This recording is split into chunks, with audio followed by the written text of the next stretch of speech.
Cinema అభిమానులందరికీ, తెలుగు హీరోల అభిమానులందరికీ, ప్రత్యేకించి రామ్ చరణ్ గారి అభిమానులందరికీ నా హృదయపూర్వక నమస్కారం. ఇక్కడికి విచ్చేసిన ఆసీనులైన విశిష్ట అతిథులందరికీ మనస్ఫూర్తిగా నా హృదయపూర్వక నమస్కారాలు. ఆంధ్రప్రదేశ్ నలుమూలల నుంచి విచ్చేసిన ప్రజానీకానికి నా హృదయపూర్వక నమస్కారాలు.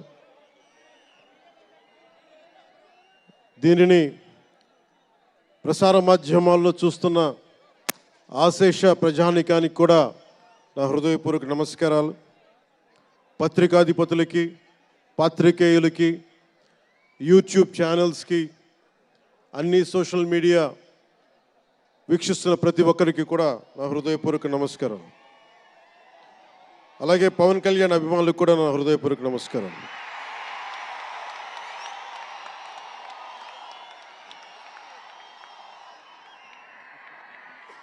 ఎలా చెప్పాలో నాకు తెలియదు.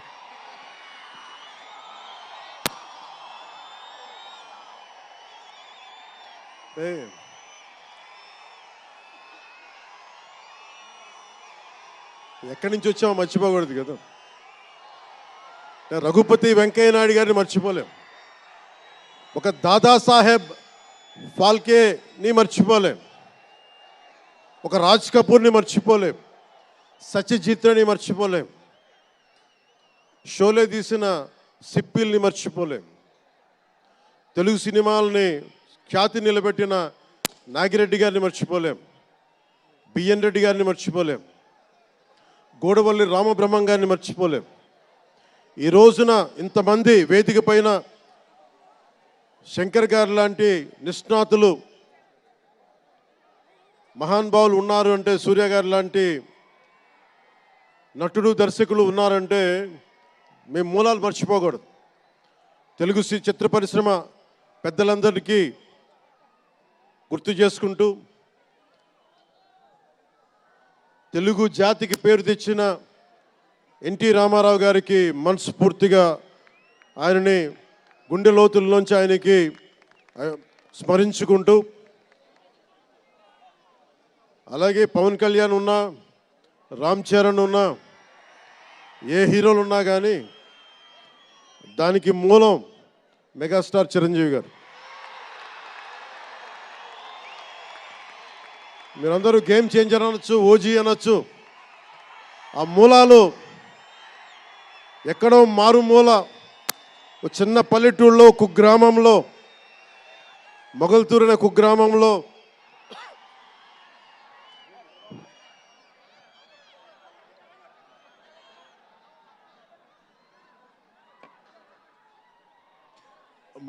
కుగ్రామంలో చదువుతూ విఆర్ఎస్ఎన్ వైఆర్ఎన్ కాలేజ్ నర్సపూర్లో చదువుకుంటూ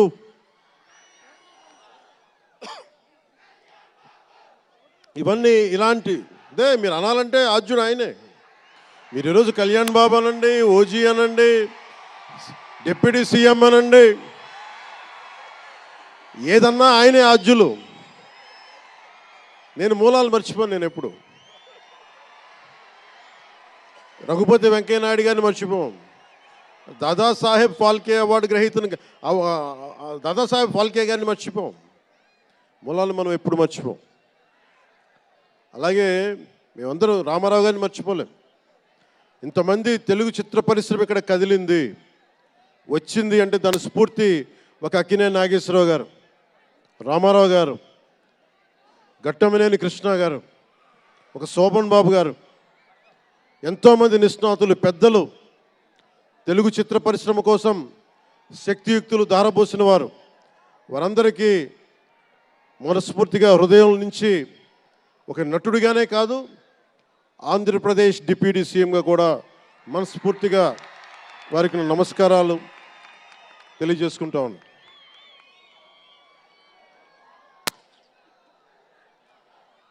ఈ రోజున ఈ వేదికకి ఇంత బలంగా తెలుగు చిత్ర ఒక ఫిలిం ఓపెనింగ్ ఇక్కడ, ఒక సినిమా ఫంక్షన్ ఇక్కడ చేసుకోగలిగామంటే కూటమి ప్రభుత్వం, అనుభవజ్ఞుడైన నాయకులు శ్రీ నారా చంద్రబాబు నాయుడు గారు, గౌరవ ముఖ్యమంత్రి శ్రీ నారా చంద్రబాబు నాయుడు గారు, ఆయన ఆశీస్సులు, ఆయన సహకారం, ఆయన నిరంతర మద్దతు ఈ రోజున ఇక్కడ ఇంత అద్భుతమైన సభ జరుపుకోగలుగుతున్నామంటే గౌరవ ముఖ్యమంత్రి గారికి ప్రత్యేకించి రాజమండ్రి హృదయం నుంచి ఆయనకి నా కృతజ్ఞతలు తెలుపుకుంటా ఉన్నాను. అలాగే ఒక ఫంక్షన్ చేస్తున్నామంటే హోమ్ మినిస్టర్ అనిత గారికి కూడా నా హృదయపూర్వక ధన్యవాదాలు తెలియజేసుకుంటా ఉన్నాను. స్టేట్ డీజీపీ గారికి నా హృదయపూర్వక ధన్యవాదాలు. జిల్లా ఎస్పీ గారికి, జిల్లా అధికార యంత్రాంగానికి, జిల్లా కలెక్టర్ గారికి, ప్రతి ఒక్కరికి పేరు పేరున గత 2 రోజులుగా 4 రోజులుగా కష్టపడి మన పర్మిషన్స్ అన్నీ ఇచ్చి ఈ సభను విజయవంతం చేసే నేపథ్యంలో కష్టపడిన ప్రతి ఒక్క అధికారులందరికీ కూడా ప్రత్యేకించి ధన్యవాదాలు. అలాగే వేదిక పైన ఉన్న శ్రీ కందులు దుర్గేష్ గారికి,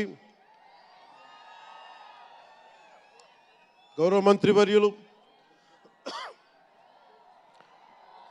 పిడుగు హరిప్రసాద్ గారు, ఎమ్మెల్సీ,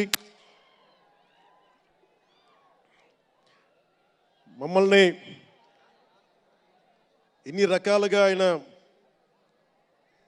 మీకు తెలుసు కదా గోరట్ల బుచ్చి చౌదరి గారి గురించి, ఆయన్ని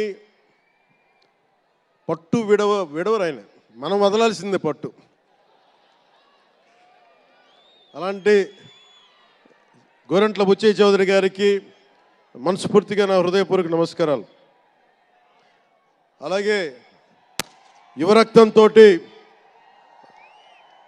రాజమండ్రి రాజకీయాల్లో ప్రజలకి నిరంతరం సేవ చేద్దామని చేస్తే ఆదిరెడ్డి వాసు గారికి నా హృదయపూర్వక నమస్కారాలు. అలాగే నిరంతరం గత పాలనలో ఒత్తిళ్లు ఎదుర్కొని బలంగా నిలబడ్డ రాజనగరం ఎమ్మెల్యే శ్రీ బత్తుల బలరామకృష్ణ గారికి,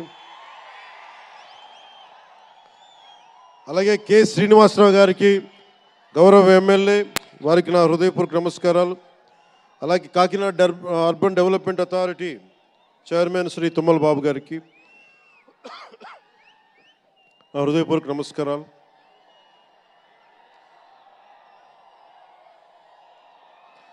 అలాగే నటులు శ్రీకాంత్ గారికి, పృథ్వీ గారికి, నవీన్ చంద్ర గారికి, ఇదేంటిది రచ్చ రవియా,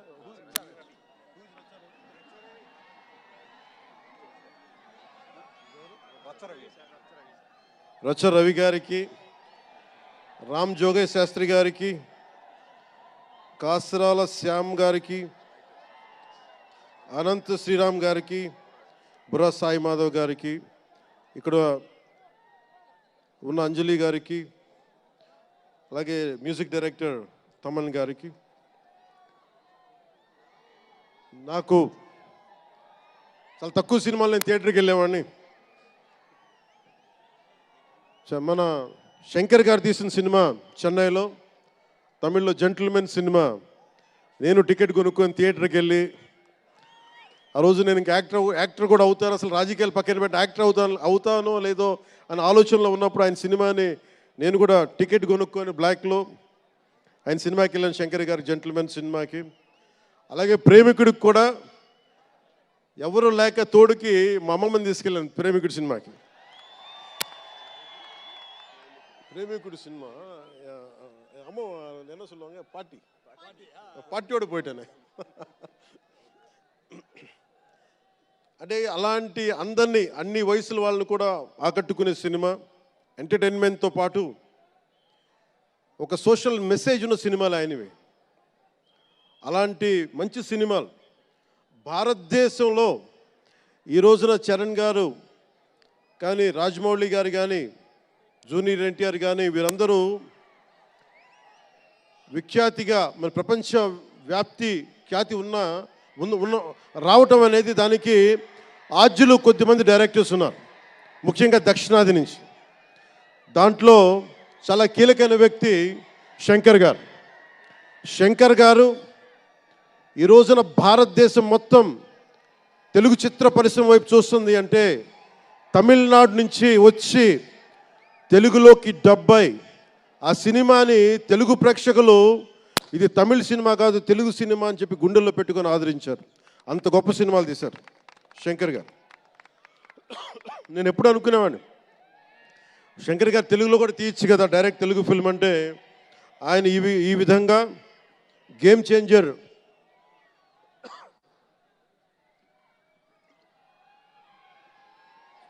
చేంజర్ సినిమాని పూర్తిగా తెలుగులో తీసి మిగతా భాషల్లో డబ్ చేసే క్రమంలో రిలీజ్ చేస్తుంది. మనస్ఫూర్తిగా వారికి నా ధన్యవాదాలు. అలాగే దిల్ రాజు గారు, నేను తొలి ప్రేమ సినిమా అప్పుడు ఆయన డిస్ట్రిబ్యూటర్. అంటే ఏదో ఒక చిన్న పోస్టర్ చూసి ఎక్కడో ఒక మాటిని ఈ సినిమా చాలా సూపర్ డూపర్ హిట్ అవుతుందని ఒక నమ్మకంతో పాపం ఆయన అడ్వాన్స్ ఇచ్చారు. అలా స్టార్ట్ అయిన వ్యక్తి. మేము వకీల్ సాబ్ నా నిర్మాత కూడా అయినా. ఎలాంటి నిర్మాత అంటే నేను బాగా కష్టాల్లో ఉన్నప్పుడు డబ్బులు లేవు నా దగ్గర, పేరు ఉంది కానీ డబ్బులు లేవు, మార్కెట్ ఉందో లేదో తెలియదు. అలాంటి పరిస్థితుల్లో వచ్చి వకీల్ సాబ్ అనే సినిమా నాతో తీసి ఈరోజు జనసేన పార్టీ నడపడానికి ఇంధనంగా పనిచేస్తుంది వకీల్ సాబ్ సినిమా. దాని నిర్మాత దిల్ రాజు గారు. సో మనస్ఫూర్తిగా వారికి నా ధన్యవాదాలు. అలాగే రామ్ చరణ్,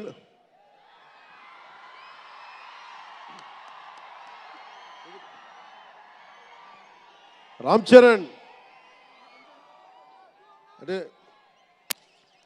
నేను రామ్ చరణ్ ఉన్నప్పుడు నేను పుట్టినప్పుడు నేను ఇంటర్ ఎప్పుడు చదువుతున్నాను. ఇంటర్ చదువుతున్నప్పుడు నాకు అన్నయ్యకి అబ్బాయి పుట్టాడని చెప్తే ఇంట్లో నామకరణం చేశారు. నామకరణం చేసినప్పుడు మా నాన్నగారు పెట్టిన పేరు మా ఇంట్లో అందరికీ ఆంజనేయ స్వామి పేరు రావాలి, మా ఇంటి దైవం అని. రామ్ చరణ్కి రాముడి చరణాల దగ్గర ఉండేవాడు ఎవడో హనుమంతులు, ఆంజనేయ స్వామి. నిత్యం బలం ఉండి కూడా వినయ విధేయతలతో ఉండే వ్యక్తి ఆంజనేయ స్వామి. అంటే ఎంత ఎదిగినా ఎంత శక్తిమంతుడైనా అడిమాది అష్టసిద్ధులున్నా తన శక్తి తను తెలియకుండా ఎదిగే కొద్దీ ఒదిగుండే ఆంజనేయ స్వామిలాగా ఇతనికి రామ్ చరణ్ అని పేరు పెట్టాలని చెప్పి మా నాన్నగారు ఆలోచన చేసి తనకి రామ్ చరణ్ అని పెట్టారు. అలాగే రామ్ చరణ్ నాకు, ఎందుకంటే నాకు చిరంజీవి గారు అన్నయ్య కాదు, పితృ సమానులు, తండ్రి సమానులు. మా వదిన నాకు మాతృమూర్తి. సో నాకు రామ్ చరణ్, నేను బాబాయ్ వీటన్నిటికంటే కూడా నాకు ఎప్పుడు ఒక తమ్ముడు.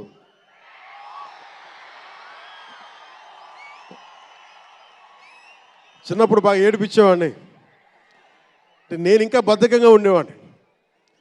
అంటే కరెక్ట్గా చెప్పాలంటే నేను తమ్ముడు సినిమాలో నా క్యారెక్టర్ లాగా ఉంటే రామ్ చరణ్ 7 ఏళ్ల వయసు, నా రెండో కొడుకు అంత వయసు ఉండేది. ఇప్పుడు ఆ వయసులో తెల్లవారుజామున చలిలో హార్స్ రైడింగ్ నేర్చుకోవడానికి మొత్తం ఆ హెల్మెట్తో పాటు అన్నీ పెట్టుకొని షూస్ అన్నీ సర్దుకొని రాత్రే నేను సోఫాలో పడుకొని ఉంటే వచ్చి పాపం నన్ను లేపి, ఇంకా నేను పడుకునేవాడిని, తను రెడీ అయిపోయి నన్ను లేపి ఒకసారి నేను దింపాల్సి వచ్చేది. ఇష్టంతో కదా తప్పక, లేదు తిడతారు ఇంట్లో. అంటే అంత క్రమశిక్షణతో ఉండేవాడు చిన్నప్పటి నుంచి. నాకు రామ్ చరణ్లో నచ్చింది ఏంటంటే ఇంత ప్రతిభా సమర్థత ఉందని ఎప్పుడు తెలియదు ఎవరికి కూడా. ఇంత శక్తి సమర్థత ఉంది ఈ వ్యక్తులు ఎప్పుడు మాకు తెలియలేదు. ఎప్పుడు ఇతను నేను డ్యాన్స్ చేయటం ఎప్పుడు చూడలేదు నా లైఫ్లో, సినిమాలో తప్ప. ఇంక సినిమాలో మాకు వ్యక్తిగత జీవితం నేను ఎప్పుడు చూడలే. అసలు మ్యూజిక్ వేస్తే కాలు కూడా ఆడించడు, కానీ అంత అద్భుతమైన డాన్సర్. అలాగే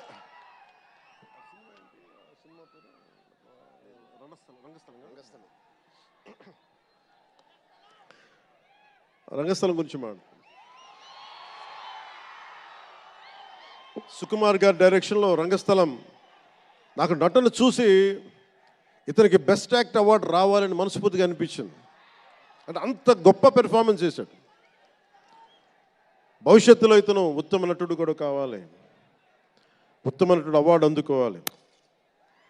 ఎందుకంటే తనకి ఇక్కడ పెరగల, ఆంధ్రాలో పెరగల, కీలకమైన సంవత్సరాలన్నీ తమిళనాడులో పెరిగాడు, కొంత హైదరాబాద్లో తెలంగాణలో పెరిగాడు. ఇక్కడ గోదావరి జిల్లాల తాలూకు భావాలు, కల్చరు ప్రత్యక్షంగా ఎప్పుడు చూడాల. అవన్నీ తెలియకుండా ఆ క్యారెక్టర్లో ఇమిడిపోయి కొన్ని తరాలుగా గోదావరి తీర ప్రాంతంలో పుట్టిన వ్యక్తిగత యాక్ట్ చేసిన విధానం చూస్తే నాకు అమితంగా నాకు నచ్చింది. అంటే అంత గొప్ప నటుడు ఉన్నాడు. చిరంజీవి గారి వారసుడు అలా కాకపోతే ఇంకెలా ఉంటాడు? చిరంజీవి గారికి తగ్గ వారసుడు.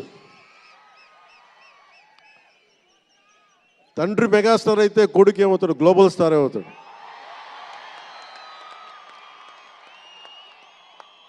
అంటే చిరంజీవి గారిని ఎందుకు అంటే ఎక్కడ గుర్తు పెట్టుకోవాలంటే, అంటే నాకు మా అన్నయ్య అంటే ఎందుకు గౌరవం, మొన్న కూడా ఇంట్లో అప్పుడప్పుడు చెప్తా ఉంటా. ఆయన ఒక మొగల్తూరు నుంచి వచ్చిన వ్యక్తి, ఎవరు ఆధారం లేరు. మీరు ఇంతమంది లక్షల మంది ఇక్కడ ఉన్నారు, జనం ప్రజలందరూ ఉన్నారు. మనకి ఎవరో ఒకళ్ళు ఉండాలి అని అనుకోకర్లా, మీకు మీరే ధైర్యం. మీరు అనుకుంటే మీరు సాధిస్తారు. గుండె లోతుల్లో నుంచి నేను సంకల్ప బలం ఉండి దానికి తగ్గ పట్టుదల, కార్యదక్షత ఉంటే మెగాస్టార్ చిరంజీవి గారిలాగా ఎలా సాధించగలరో ప్రతి ఒక్కరూ మీరు కోరుకున్న దాంట్లో సాధించగలరు. అంటే ఆయన ఒక్కడు పెరిగి మా అందరికీ ఆశ్రయం ఇచ్చాడు, ఊతం ఇచ్చాడు.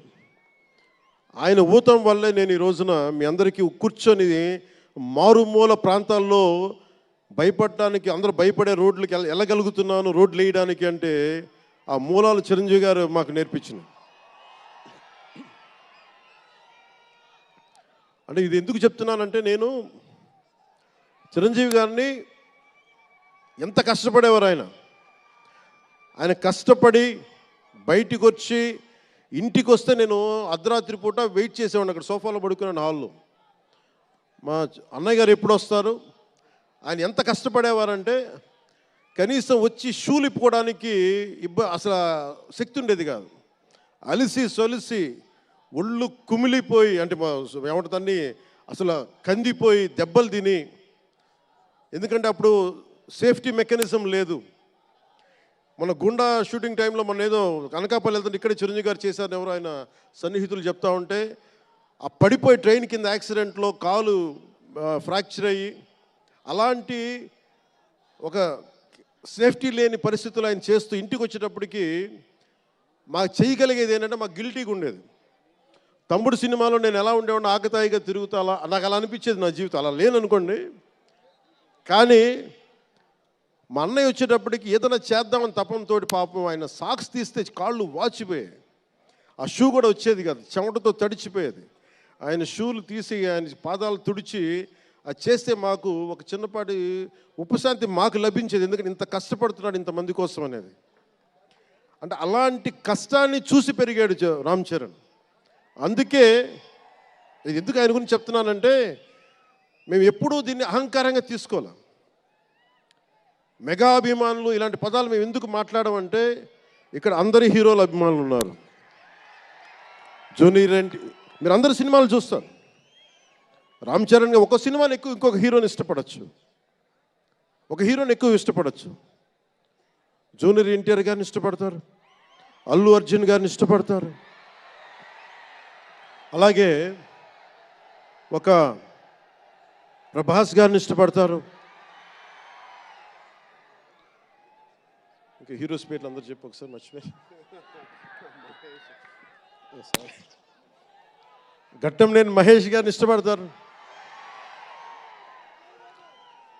అంటే నేను ఎందుకు అందరి హీరోల, క్షమించాలి, అందరి హీరోల అభిమానులని పేరు పేరున నేను సమయం తక్కువ ఎక్కువ మంచి అందరి హీరోలు పేరు పేరున చెప్తున్నాను.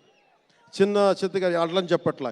ఎవరైనా సరే, ఏ స్థాయి హీరోలు అయినా సరే వారు ప్రత్యేకించి అభిమానులు ఉంటారు. నాని గారు ఉన్నారు, ఆయనకి ప్రత్యేకించి మా ఇంట్లో చాలామంది అభిమానులు, మా సిస్టర్ చాలా నచ్చుతారు మా చెల్లికి నాన్నగారి సినిమాలు.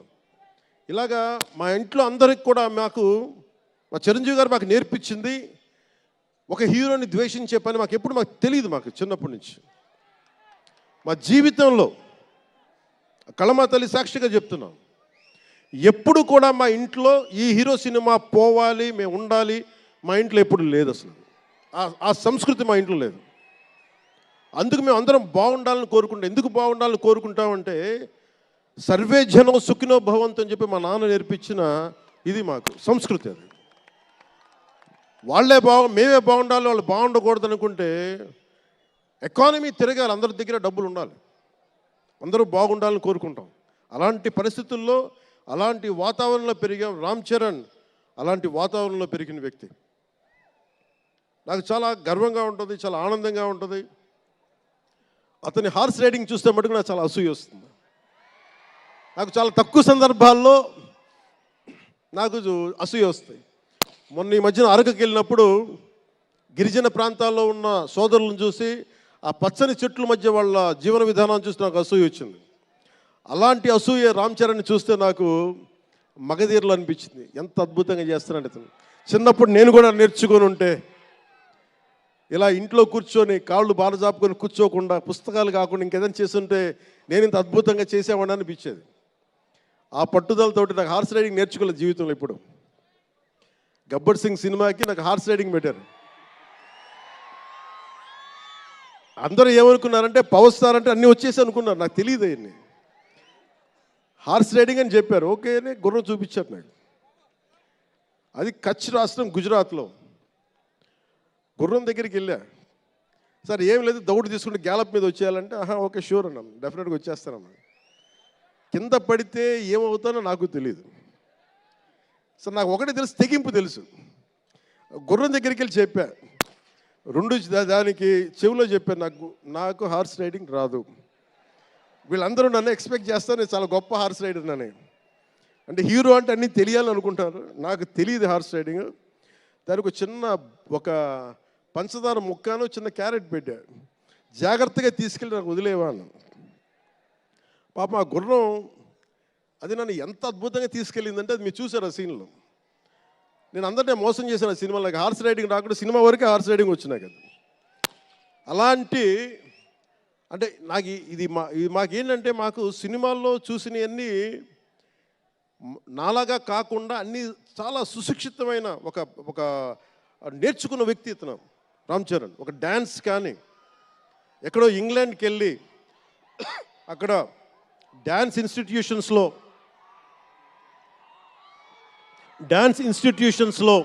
డ్యాన్స్ నేర్చుకొని ఇవన్నీ వచ్చిన వ్యక్తి. అలాగే ఈ సినిమా ప్రత్యేకించి చాలా సోషల్ మెసేజ్ ఉన్న సినిమా నాకు అర్థమవుతోంది. పొద్దున్నే ట్రైలర్ చూశాను, గేమ్ చేంజర్ ట్రైలర్. చాలా అద్భుతంగా ఉంది, చాలా బాగా ఆడుతుంది అని చెప్పి మనస్ఫూర్తిగా అందరికీ అభినందనలు తెలియజేసుకుంటూ, ప్రత్యేకించి శంకర్ గారికి నాకు మనస్ఫూర్తిగా అభినందనలు తెలియజేసుకుంటూ, అలాగే తెలుగు చిత్ర పరిశ్రమకి సంబంధించినంత వరకు ఇది ఓజీ గురించి చెప్తాను, లాస్ట్లో చెప్తాను. నేను ఓజీ తర్వాత అంటే మీరు వదలట్లా. మన ముందున్న సినిమా గేమ్ చేంజర్ని బాగా చూడండి. ఎందుకంటే ఈ ఫంక్షన్ ప్రత్యేకించి గత ఈ మధ్యకాలంలో ఉన్న ఒత్తిడి తెలుసు మీకు. ఒక పబ్లిక్ ఫంక్షన్ అంటే ఎలాంటి ఒత్తిడి ఉంటుందో మీ అందరూ తెలుసు. నేను చాలా ఆలోచించాను, ఈ సమయంలో పెట్టాలా లేదా అంటే సినిమా అనేది 10 మందికి తెలియచేయాలి. దిల్ రాజు గారు లాంటి వాళ్ళు 3 సంవత్సరాలు తీశారు సినిమా. 3 సంవత్సరాలు తీసింది వాళ్ళకి దొరికేది దొరికితే ఒక 10 రోజులు. బడ్జెట్లు ఎక్కువైపోయినాయి. అలాంటి వాటికి మేము చేయగలిగేది ఎక్కువ మందికి తెలియజేసేలాగా ఇది part and parcel of cinema. అందుకని మేము కోరుకుంది చిన్న ఫంక్షన్ చేద్దాం. నన్ను అడిగారు గెస్ట్గా రమ్మని. నేను ఒకటే చెప్పాను, ఇంత పెద్ద ఫంక్షన్ చేయాలా లేదా, ఎందుకంటే మీ అందరికీ తెలుసు నా భయం మీరు క్షేమంగా వచ్చి క్షేమంగా వెళ్ళాలి అని చెప్పి అహిర్నిశలు ఆకాంక్షించేవాడిని, శ్రమ పడేవాడిని. మీకు చిన్న దెబ్బ తగిలితే నా గుండె గాయం అవుద్ది. అందుకని నేను ఎప్పుడు సినిమా ఫంక్షన్ నేను చేసుకోవడానికి ఇబ్బంది నాకు. ఇందాక కూడా వచ్చినప్పుడు చాలా టెన్షన్తో ఉన్నా, ఎవరికైనా దెబ్బలు తగులుతాయి, ఏదైనా అయిపోద్దా అని భయం ఉంది. మనస్ఫూర్తిగా మీ అందరికీ చేతులెత్తి నమస్కరిస్తున్నా, మీరు క్షేమంగా ఇంటికి వెళ్ళాలి. ఎందుకంటే మీ తల్లిదండ్రులు, మీరు ఒక సాయంత్రం ఆనందం కోసం వచ్చింది, దీన్ని విషాదం కాకూడదు. అందుకని మనస్ఫూర్తిగా సినిమాని సినిమాగానే చూడండి.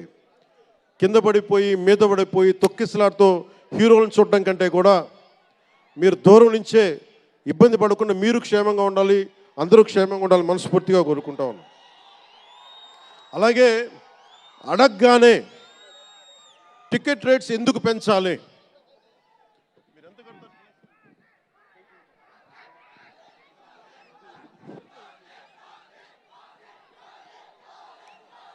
టికెట్ రేట్స్ ఎందుకు పెంచాలి అని చాలామంది అడుగుతూ ఉంటారు. ఒక నిమిషం. Thank you. సినిమా రేట్లు ఎందుకు పెంచాలని అడుగుతారు. ఈ రోజున సినిమా రేట్లు పెంచాలి అంటే it's a purely demand and supply. నాకు శంకర్ గారి సినిమా నేనే బ్లాక్లో కొనుక్కొని చూశాను చెన్నైలో. అది నా సరదా. అది అంటే నాకు ఇచ్చిన డబ్బుల్ని నేను కొనుక్కొని చూశాను. ఇప్పుడు ఆ బ్లాక్లో వెళ్ళే డబ్బు ఎవరికి వెళ్ళిపోద్ది. అలా కాకుండా టికెట్ రేట్లు డిమాండ్ అండ్ సప్లై మీద ఉంటుంది. అలాంటి డబ్బులు పెరిగితే మీరు ఇష్టపడి మీ హీరోకో ఏదో ఇష్టమైన సినిమాకో మొదటి రోజే చూడాలనుకుంటారు. That's a demand. అందుకని ఎందుకు ఇంతంటే బడ్జెట్స్ పెరిగిపోయినాయి. తెలుగు సినిమా మొత్తం ప్రపంచపరంగా వెళ్తూ ఉన్నాయి. దీనికి డబ్బులు కావాలి అంటే పెట్టుబడులు కావాలి, మార్కెట్స్ పెరిగినాయి. అలాగే పెరిగిన ప్రతి రూపాయికి 18% జిఎస్టీ కడతాం. ప్రభుత్వానికి ట్యాక్స్ వస్తుంది. పెరిగిన ప్రతి రేటుకి ట్యాక్స్ వస్తుంది. ఇదేదో ఉట్టినా ఇవ్వట్లేదు ప్రభుత్వం. ప్రతి ఒక్కరికి ఏముంటుందంటే దీని ఒక ఫాల్స్ నెరేటివ్ ఉంది బయట. నా సినిమాకి టికెట్ రేట్లు పెంచకపోగా తగ్గించేశారు. భీమ్లా నాయక్కి ఇప్పుడు చాలామంది హీరోస్ అందరూ కూడా వాళ్ళెవరూ కూటమికి మద్దతు చెప్పలేదు, కానీ మేము ఎక్కడ వివక్ష చూపించాల. అందరూ బాగుండాలని కోరుకుంటాం. ఎందుకంటే చిత్ర పరిశ్రమకి మొన్న దిల్ రాజు గారు కూడా చెప్పారు, చిత్ర పరిశ్రమకి రాజకీయ రంగు పులమటానికి మాకు ఇష్టం లేదు. Though I belong to NDA, though I'm head of Janasena party, cinema should be treated as a separate entity. No politics should seep into cinema. Milton Friedman అనే ఒక ఎకానమిస్ట్ ఒక చిన్నపాటి పెన్సిల్ని ఇలా చూపిస్తూ, ఈ పెన్సిల్ని తయారీకి ఈ కనిపించే టిప్పు ఈ మెటీరియల్, దీని లోపల ఉండే గ్రాఫైటు ఈ మెటీరియల్, ఇవన్నీ ఒక్కొక్కటి చెప్పుకుంటూ దీనికి వెనక పెన్సిల్ ఉండే రబ్బరు ఇది ఎక్కడి నుంచి వస్తుంది ఇలా చెప్పుకుంటూ వెళ్తా, ఇది ఒక్క ప్రాంతం నుంచి రాలా, అనేక దేశాల నుంచి. గ్రాఫైట్ ఏమో ఎక్కడ వేరే కంట్రీస్ నుంచి. ఈ పెన్సిల్కి పెట్టిన మన బ్రాంజ్ రిబ్బన్ను అదేమో వేరే చైనా నుంచో లేదంటే ఏషియా నుంచి. ఈ చేసిన వాళ్ళందరూ ఒక మతం కాదు, ఒక కులం కాదు, ఒక దేశం కాదు. ఒక చిన్నపాటి పెన్సిల్కే ఒక రకరకాల వ్యక్తులు, రకరకాల దేశాలు కలిసి రావాలి. అలాంటిది ఇంత సినిమాకి శంకర్ గారు తమిళియన్, మనకి దిల్ రాజు గారు ఫ్రమ్ తెలంగాణ. ఇక్కడ ఒక్కొక్కరిని అడగండి, ఒక్కొక్కరు ఒక్కొక్క రాష్ట్రం నుంచి వస్తారు. బట్ అందరూ కలిసి సినిమాని తీస్తారు, మీకు ఆహ్లాదం కలిగజేస్తారు. ఇప్పుడు మాకుంటుంది, నేను ఎప్పుడు కూడా నాకు ఇష్టం లేనిది సభావేదికగా ఒక్కటి శంకర్ గారికి కానీ దిల్ రాజు గారికి కానీ తెలుగు చిత్ర పరిశ్రమకు కానీ భారతీయ చిత్ర పరిశ్రమకు కానీ ఒకటితే మనం నేర్చుకోవాలి.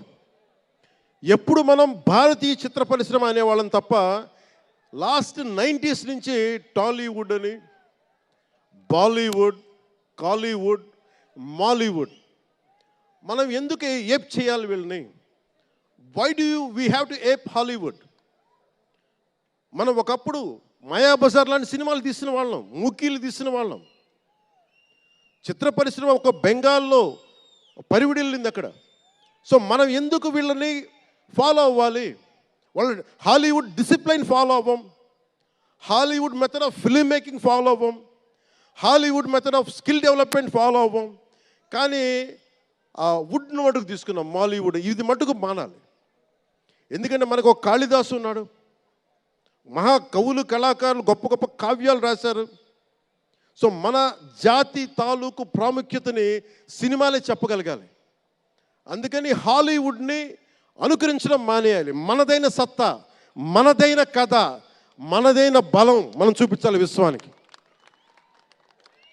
అది చూపించకపోతే ఏమవుతుందంటే ఎక్కడ కూర్చొని ఈరోజు ఇప్పుడు కాపీ చేద్దామంటే కుదరదు.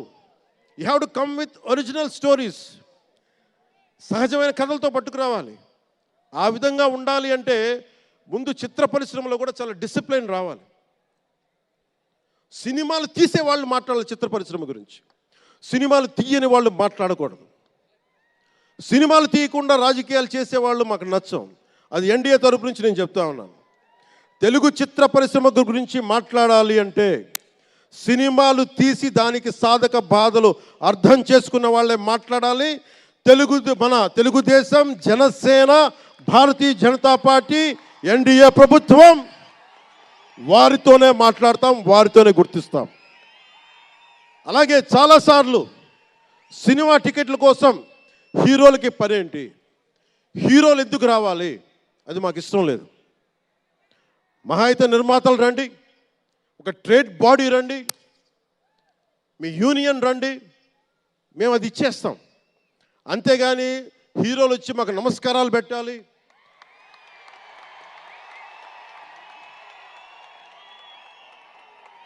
అంత ఒక లో లెవెల్ వ్యక్తులం కాదు మేము.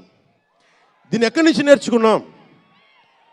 స్వర్గీయ నటరత్న ఎన్టీ రామారావు గారి దగ్గర నుంచి నేర్చుకున్నాం.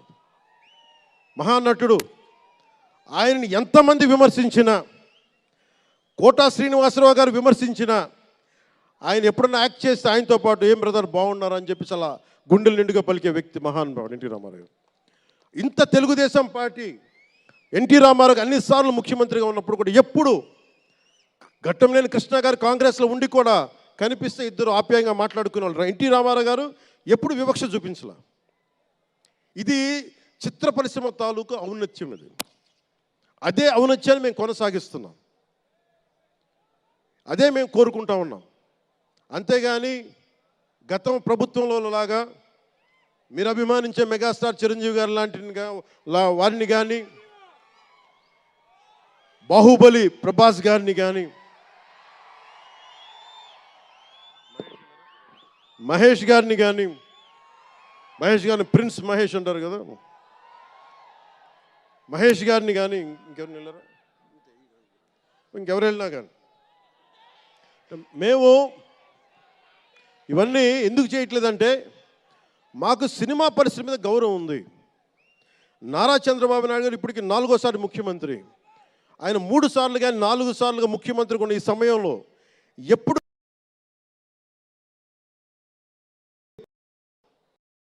ఆయన తెలుగు చిత్ర పరిశ్రమను ఇబ్బంది పెట్టలేదు. ఇక్కడున్న చిత్ర పరిశ్రమ కోసం, సినిమాల కోసం పరితపించే కథల కోసం మనం వెనకాడతాం. మన కథలు కావాలి. సినిమా జీవితంలో లేని సినిమాలో వెతుక్కుంటాం. మనం జీవితంలో దొరకని న్యాయాన్ని సినిమాలో న్యాయం దొరికితే తృప్తి పడతాం. ఒక్కటి సినిమా తీస్తే ఎందుకు చూస్తాం మనం? శంకర్ గారి డైరెక్షన్లో అరే మన జీవితంలో మన ముఖ్యమంత్రిలా ఉంటే బాగుంటుంది అనుకుంటాం. ఆ కథని, ఆ భావాన్ని సినిమాగా తెరకెక్కిస్తే అది బాగుంటుంది. ఒక శివాజీ సినిమా ఎదురు తిరిగితే ఎలా ఉంటుంది, ప్రత్యామ్నాయంగా రాజు చేస్తే ఎలా ఉంటుంది ఒక శివాజీ. ఇలాంటి సినిమాలన్నీ కూడా మనకి నిజ జీవితంలో జరగనివి. మనం ఒక అట్లీస్ట్ సినిమా ప్రపంచంలో చూస్తే ఒక తృప్తి ఉంటుంది. అలాగే ఇంతమంది యువత ముందుకొచ్చి ఎందుకు వస్తున్నారు అంటే ఒక మార్గదర్శకం సినిమాలు. ఒకసారి సినిమాలో కూడా చాలా మంచి విలువలు ఉంటాయి, కానీ ఆ విలువలు తీసుకోవచ్చు. కానీ మనం ఎలా ఉండాలంటే హంసలాగా పాలను తీసుకొని నీళ్ళు వదిలేయాలి. కానీ కొంతమంది నీళ్ళని పట్టుకుంటారు, మనం ఏం చేయలేము. సినిమా అన్నీ చూపిస్తుంది, మంచి చెడు రెండు చూపిస్తాయి. ఏది తీసుకోవాలనేది మీది. ఉదాహరణకి వకీల్ సాబ్లో ఒక సన్నివేశంలో హీరో దగ్గరికి వచ్చే డైలాగ్ వస్తుంది, ఆర్ యు వర్జిన్ అని చెప్పి ఒక స్త్రీ పాత్రధారిని అడుగుతారు. అది నా ఇండివిజువల్గా నేను చెప్పడానికి ఇబ్బంది అనిపించింది. నేను డైరెక్టర్ గారికి, దిల్ రాజు గారికి చెప్పాను, ఈ డైలాగ్ అయితే నేను చెప్పానని. కాబట్టి అబ్బాయిని అడుగుతాను, అమ్మాయిని నేను అడగనేమని చెప్పి. అంటే న్యాయం రెండు పక్షాలు ఉండాలి, ఒకళ్ళని ఇబ్బంది పెట్టడం నాకు ఇష్టం లేదు. ఇది సెన్సిబిలిటీస్ కూడా ఫిలిం టెక్నీషియన్స్ కానీ, డైరెక్టర్స్ కానీ, యాక్టర్స్ కానీ, ఎందుకంటే హీరోలు చాలా పెద్ద ప్రభావం, మీరు దర్శకులు చాలా పెద్ద ప్రభావం, నిర్మాతలు చాలా పెద్ద ప్రభావం చూపిస్తారు. మీరు కేవలం డబ్బులు సంపాదించడమే కాదు, మీరు కొన్ని విలువలు చెప్తారు. ఒక రామ్ చరణ్ కోసం కానీ, ఒక శంకర్ గారి కోసం కానీ, దిల్ రాజు గారి ప్రొడక్షన్ అంటే ఎందుకు ఇంతమంది వస్తారు, ఇన్ని లక్షల మంది ఎందుకు వస్తారంటే ఏదో ఒక కనెక్ట్ ఉంది, దానికి ఒక బంధం ఉంది, దానికి ఏదో ఎదురు చూస్తాం ఒక సినిమా ద్వారా. ఒక RRRకి ఎందుకు అంత పరిగెడతాం సినిమా చూడటానికి, ఏదో ఎదురు చూస్తాం మనం. సో బాధ్యత తెలుగు చిత్ర పరిశ్రమకు కూడా మీరు సమాజాన్ని ఇంకొంచెం వినోదంతో పాటు ఆలోచింపజేసే సినిమాలు ఇవి కూడా రావాలని మనస్ఫూర్తిగా నేను మీ నుంచి ఆశిస్తా ఉన్నాను. మీరు ఎలాంటి సినిమాలు తీసినా ప్రజలకి ఆమోదయోగ్యంగా ఉండే సినిమాలు, ప్రజలకు విలువ నేర్పించే సినిమాలు మరిన్ని రావాలని మనస్ఫూర్తిగా కోరుకుంటూ, ఈరోజు పెరిగిన రేట్లు ఆంధ్రప్రదేశ్ ప్రభుత్వానికి ఆదాయం కూడా కేవలం అది నిర్మాతలకని అనుకోవడానికి లేదు. పెరిగిన ప్రతి రూపాయికి 18% GST వస్తుంది. అది ప్రజలందరికీ కూడా ఈ సందర్భంగా నేను తెలియజేస్తూ ఉన్నాను.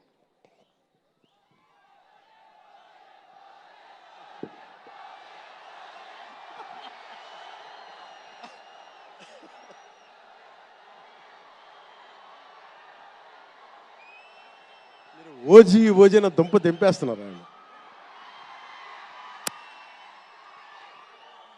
మాట్లాడదాం, దాని గురించి వేరే మాట్లాడదాం. డైరెక్టర్ ఇక్కడే ఉన్నారు. 3 సినిమాలు ఉన్నాయి. కాదే, మీకు తెలుసు కదా నా ప్రేమ మీకోసం. ఓజీ సినిమా కంటే నా భవిష్యత్తు మీకు ముఖ్యం, నాకు ముఖ్యం మీ భవిష్యత్తు కోసం ఇలా ఉండిపోయాను. అందుకని ప్రత్యేకించి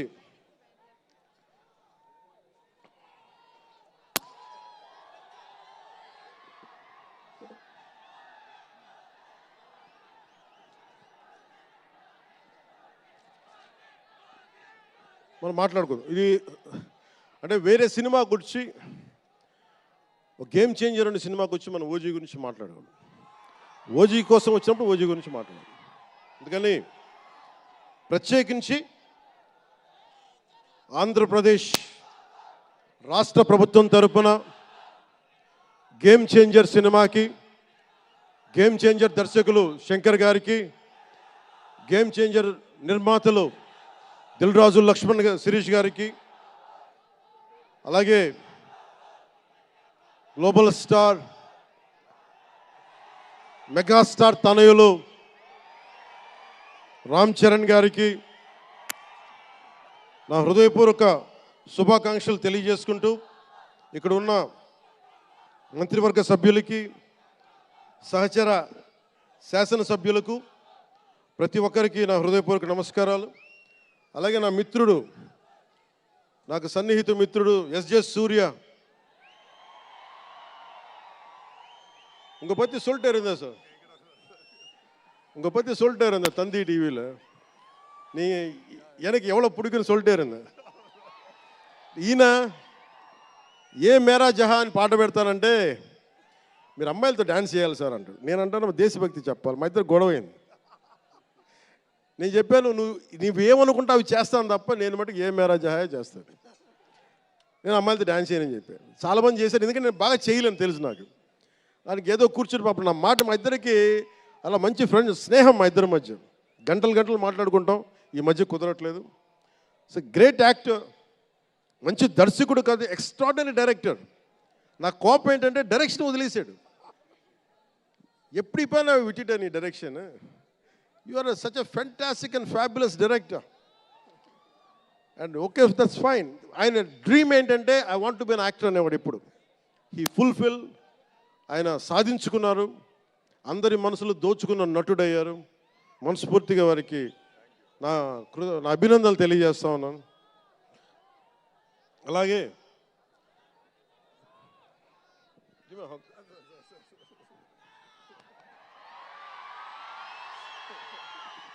సో మీ అందరికీ మరోమారు ధన్యవాదాలు తెలియజేసుకుంటూ all my best wishes to game changer, all my best wishes to Shankar ji, best wishes to Dil Raju garu, my love, my best wishes to all the actors. కొత్త సంవత్సరంలో బాక్స్ ఆఫీస్ బద్దలైపోవాలి. నేను ఇలాంటి మాటలు మాట్లాడు, నా సినిమాకి నేను మాట్లాడను.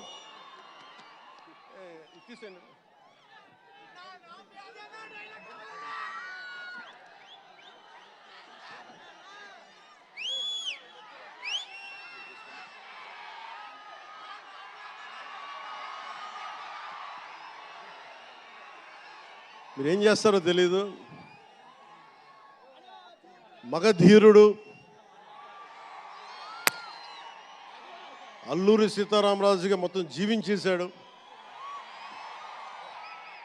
అందరి తోటి నటుల మీద అమితమైన ఇష్టం చూపించేవాడు. అందరికీ ఫ్రెండ్ రామ్ చరణ్.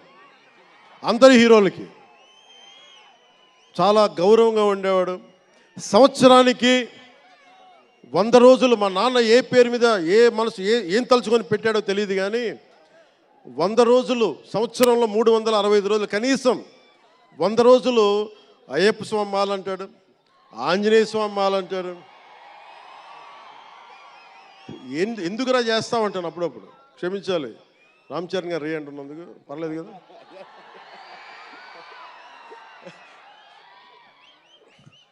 అంటే ఎందుకంటే నాకు బాధ్యత తప్పకుండా ఉండటానికి, నియంత్రించుకోవడానికి, అహంకారం రాకుండా ఉండటానికి. ఎప్పుడు చూడండి చెప్పులు లేకుండా ఉంటాడు. అంటే నాకే అనిపిస్తుంది, కనీసం నేను వేసుకునే చెప్పులు కూడా వదిలేడానికి ఇబ్బంది పడతాను అప్పుడప్పుడు. అలాంటిది రామ్ చరణ్ చెప్పులు లేకుండా, మామూలు హీరో కాదు, హాలీవుడ్ దాకా వెళ్ళాడు, ఆస్కార్కి వెళ్ళాడు. అక్కడికి వెళ్ళి ఎంత గుండె ధైర్యం అంటే, నేను చెప్పులు వేసుకుంటా, అవసరమైతే మంచి సూటు బూట్ వేసుకుని తయారవుతాడు, లేదంటే అయ్యప్ప స్వామి మాలేసుకుని కనిపిస్తూ ఉంటాడు. అంటే వ్యక్తిత్వంలో ఎంత బలం ఉండాలి ఆ వ్యక్తికి. అందుకని అలాంటి రామ్ చరణ్ మంచి 16 అణాలు తెలుగువాడు, మా బంగారం, నా తమ్ముడు. ఒక తల్లికి పుట్టకపోయినా కానీ నా తమ్ముడు. ఎప్పుడు ఎదిగే కొద్దీ ఒదిగుండేవాడు. అతనికి మరింత విజయం కలగాలని, అద్భుత విజయాలు కలగాలని మనస్ఫూర్తిగా ఒక బాబాయ్గా కాదు, ఒక అన్నగా ఆశీర్వదిస్తున్నాను. I love you Ram Charan, I love you all.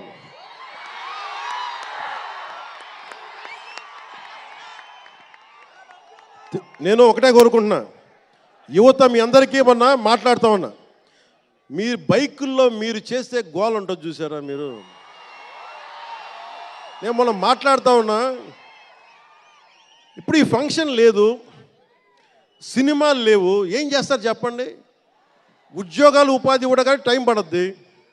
కనీసం సినిమాకి వెళ్ళి చొక్కా దించుకొని అరవకపోతే, బైకులు తీసుకొని అవి సైలెన్సర్ దాన్ని ఆ యాక్సిలేటర్ పెంచకపోతే ఎనర్జీ ఎటు వెళ్తుంది. అందుకే ఒకటే చెప్పాను, దిల్ రాజు గారికి చెప్తా ఉన్నా, మీరు తెలంగాణ ఫిల్మ్ ఫెడరేషన్ ప్రెసిడెంట్ కదా, మీరు ఆంధ్రప్రదేశ్ని చిన్న చూపు చూడకండి. అదొకటే నేను కోరుకుంటా ఉన్నా. నేను ఆ 2 కళ్ళు అని నేను నమ్మను, కానీ మీరు తెలుగు చిత్ర పరిశ్రమని అటు తెలంగాణలోను ఇటు ఆంధ్రాలోను 2 చోట్ల అద్భుతంగా ఉండాలని కోరుకుంటా ఉన్నాను. ముఖ్యంగా ఆంధ్రప్రదేశ్ యువతకి, మీరు ఇంతమంది యువతను చూస్తూ ఉన్నారు, వీళ్ళకి స్టంట్ స్కూల్స్ పెట్టండి.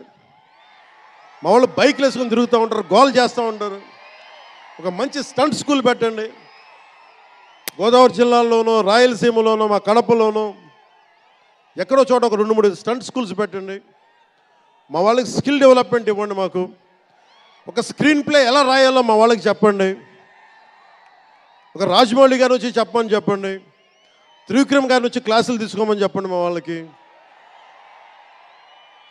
ఒక తమన్ లాంటి మనకి మ్యూజిక్ దర్శకులు కానీ,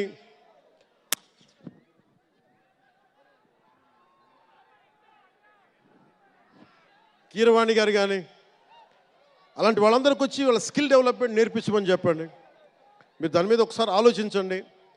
స్టూడియోలు పెట్టండి. ఇక్కడ కొంతమంది అసిస్టెంట్ డైరెక్టర్స్కి ఎలా ఉండాలి, డైరెక్టర్స్ కావాలంటే ఏం చేయాలి, 24 క్రాఫ్ట్స్లో ఒకళ్ళకి ప్రొడక్షన్ డిజైనింగ్ నేర్పించండి. మా వాళ్ళకి ప్రొడక్షన్ డిజైనింగ్ స్కూల్స్ పెట్టండి.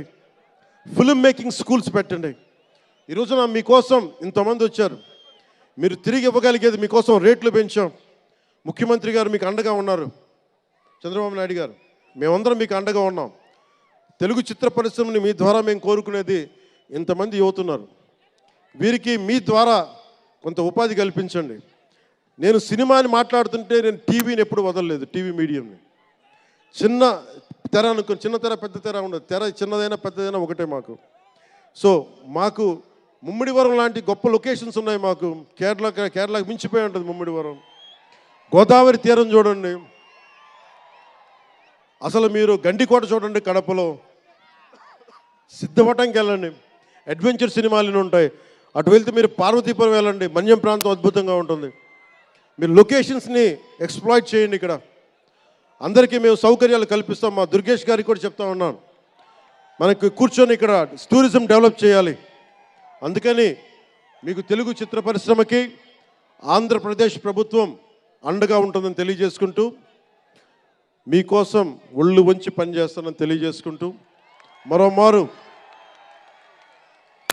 మనందరికీ ఇష్టమైన రామ్ చరణ్కి గుండెల నుండి శుభాకాంక్షలు తెలియజేసుకుంటూ, శంకర్ గారికి మరోమారు కృతజ్ఞతలు తెలియజేసుకుంటూ, దిల్ రాజు గారికి ఇద్దరికి అభినందనలు తెలియజేసుకుంటూ, నటీనట వర్గానికి ప్రతి ఒక్కరికి అందరికీ ధన్యవాదాలు తెలియజేసుకుంటూ, మీ అందరూ క్షేమంగా ఇంటికి వెళ్ళండి. ఇంట్లో అమ్మా నాన్నని అడిగానని చెప్పండి. నాకంటే వయసులో పెద్దవారైన ఎవరన్నా ఉంటే వారికి నా పాదాభివందనాలు తెలియజేయండి. మీరు 2 చేతులైతే దండం పెడుతున్నా, క్షేమంగా క్షేమంగా క్షేమంగా ఇంటికి వెళ్ళండి.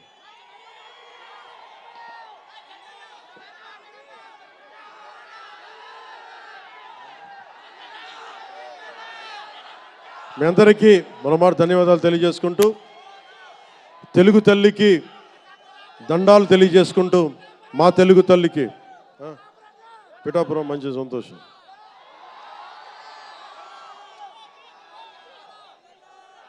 అలాగే మీ అందరికీ ధన్యవాదాలు తెలుపుకుంటూ, ఏ దేశం ఎగినా ఎందుకు కాలినా పొగడరాని తల్లి భూమి భారతిని అంటే సభ ఆరంభంలో మాట్లాడలేకపోయాను.